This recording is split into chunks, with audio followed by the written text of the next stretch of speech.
आपको बता दें कि इसी लगभग 2.5-3 घंटा बीत चुकी है और डेड बॉडी अभी भी ट्रक के नीचे पड़ी हुई है। आप देख सकते हैं कि यहाँ काफी भीड़ लगी हुई है। थोड़ा कैमरामैन दिखा दीजिए जूम करके। आप देख सकते हैं यहाँ लोगों की भीड़ लगी हुई है और इस भीड़ में लाश को अब तक निकालने का प्रयास नहीं किया गया है। कौन सी ऐसी परिस्थिति है जिसके कारण अब तक ये लाश इसके अंदर पड़ी हुई है?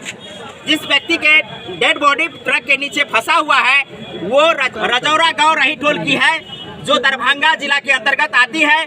बता दें कि हम जहां खड़े हैं ये धेपुरा जगह है और ये धेपुरा जगह पिस्फी प्रखंड के औसी ओपी के अंतर्गत आती है। तो ये रेड टाइप का दिख रहा है, यहीं से उस व्यक्ति को घसीटते हुए 100 से 110 फीट की दूरी तक ले गई है और वहां जाकर के ट्रक के अंदर अभी भी उनका बॉडी फंसा हुआ है। कौन थे आपके? बताइए, नाम बताइए। कौन थे आपके? दामाद था। आपका नाम क्या है? आप भी साथ में थे क्या? पीछे थे, पीछे वाला गाड़ी। कहाँ जा रहे थे? क्यों जा रहे थे? कुछ गड़बड़ था, इसको दिखाने के लिए। अच्छा, जा रहा था इलाज करवाने के लिए। दामाद का नाम क्या है? विश्वनाथ चौधरी। तो आपको बता दें कि विश्वनाथ चौधरी को दवाई कराने के लिए गंगा जा रहे थे और इसी क्रम में ये हादसा हुई है। तो आप लोग कब निकले थे? लेकिन 11-11:30 बजे। कैसे हो गई थी ये? और ट्रक से तो टक्कर लग गया।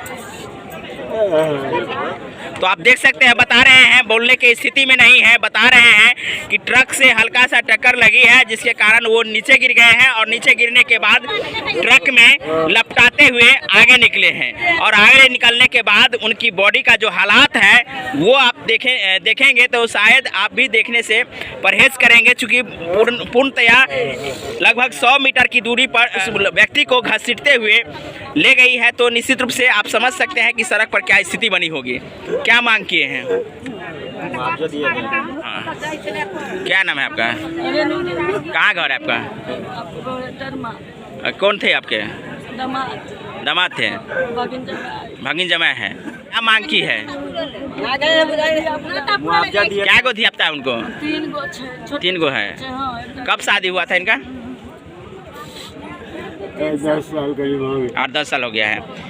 तो आप समझ सकते हैं पूरे परिवार में मर्माहत है, पूरे परिवार गमगीन है और जो हादसा सड़क हादसा के रूप में हुई है, इस हादसा से पूरे परिवार में सदमा है। मालूम है कि यह हाईवे रोड है और सिंगल रोड होने की वजह से हमेशा एक्सीडेंट होता है इस रोड में। इसलिए मैं सरकार से गुजारिश करता हूँ, जिसको मुआवजा मिलना चाहिए। और गरीब का जान गया है, अगर यहीं पे किसी बड़े आदमी का जान गया रहता तो तमाम के तमाम नेता यहाँ पे उतर जाते। लेकिन आज एक गरीब का बेटा मरा था, कोई नेता कोई प्रशासन मौजूद है यहाँ पे कि ये मुआवजा तो चाहिए गरीब के बच्चा को। लेकिन मैंने सबसे पहले आपको बोला कि इसमें सरकार की गलती है, क्योंकि आप मालूम है कि ये रास्ता आपको नेपाल जोड़ रहा है, नेपाल बॉर्डर जोड़ रहा है और आपको मालूम है कि दिल्ली से इस हाईवे पे डेली ट्रक सबसे ज्यादा चलता है। इधर से माल गुजरती है, लोड गाड़ी रहती है और कोई भी एक सिंगल रोड होने की वजह से, अगर यही डबल रोड होता जैसे हाईवे है वो रोड होता तो इतना बड़ा एक्सीडेंट नहीं होता।